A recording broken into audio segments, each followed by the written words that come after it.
ہر کوٹھا اپنی کہانی کا حقدار ہوتا ہے، اور ایسی ہی ایک کہانی آج کل پاکستان اور انڈیا میں نیٹ فلکس پر کافی دیکھی جا رہی ہے۔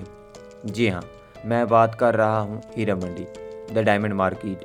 یہ ویب سیریز انڈیا کے مشہور پروڈیوسر سنجے لیلا پنسالی کی ہدایت کاری میں بنائی گئی ہے اور 1 مئی 2024 میں لانچ کی گئی۔ آج کے اس ویڈیو میں آپ کو ہیرا منڈی کی تاریخ اور اس کے مختلف حالات و واقعات، سکھوں کے دور حکومت، مغل دور حکومت اور انگریزوں کے وقت میں اس کے حالات کے بارے میں اور واقعات کے بارے میں بتاؤں گا۔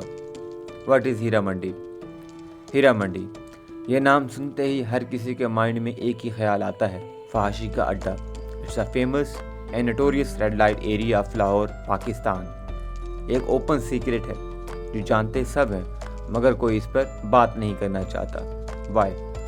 Being a Muslim and being a Pakistani, it's very hard to discuss such sensitive topics. آپ ایسے ٹاپکس پہ بات نہیں کر سکتے۔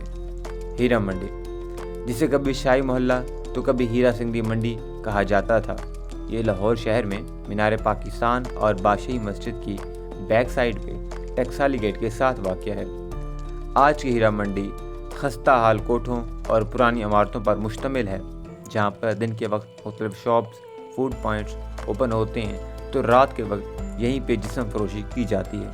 یہاں پر کھسوں اور پشاور چپل کی مارکیٹ ہے۔ اس کے علاوہ میوزک انسٹرومنٹس بھی بیچے جاتے ہیں۔ مشہور فوڈ اسٹریٹ آف شاہی قلعہ بھی اس کے ساتھ ہی موجود ہے۔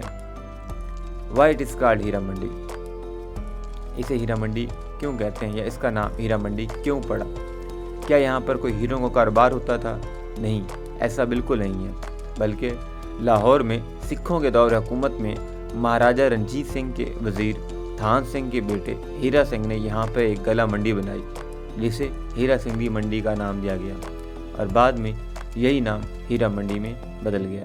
مغلز ٹائم 16 اور 17 سینچری میں مغلوں کے دور حکومت میں ہیرا منڈی کو شاہی محلہ کہا جاتا تھا، کیونکہ یہ شاہی قلعہ لاہور کی بیک سائڈ پہ ہے۔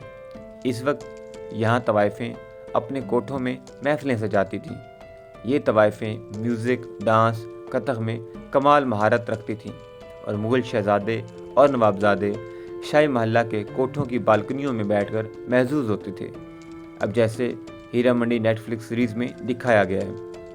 یہ شہزادے ان طوائفوں سے افیئرز بھی چلاتے تھے اور ان طوائفوں کو باقاعدہ ماہانہ وظائف اور انعامات دیے جاتے تھے۔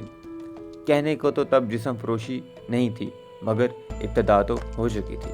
سکھ ایرا لاہور کو فتح کرنے کے بعد مہاراجہ رنجیت سنگھ بھی شاہی محلہ کی طوائف مورا سرکار کے عشق میں اس قدر مبتلا ہوئے کہ مہاراجہ نے ان سے شادی کر لی، حالانکہ مورا سرکار مسلمان تھیں اور اس وجہ سے انہیں اکال تخت میں ان کی سرزنش بھی ہوئی۔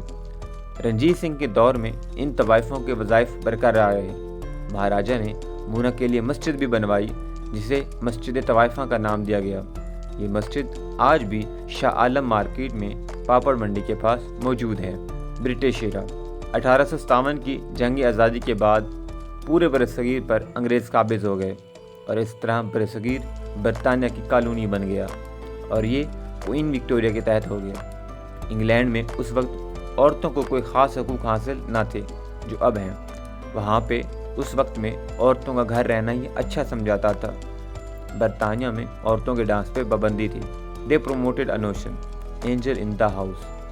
اس وجہ سے انگریزوں نے یہاں پہ ان طوائفوں کو نوج گرلز کہا، یعنی ان کو پروسٹیٹیوٹس ہی سمجھا جو غلط کاری میں ملوث ہیں، اور ان کے کوٹھوں کو بروتھلز یعنی فحاشی کے اڈوں میں بدل دیا، جہاں ان کے فوجی آتے تھے، اور اس طرح ہیرا منڈی میں جسم فروشی کی ابتدا ہوئی جو اب تک چل رہی ہے۔ Crack down by Zia ul Haq martial law dictator صدر ضیاء الحق کے دور حکومت میں اسلامائزیشن کی طرف بہت سارے سٹیپس لیے گئے۔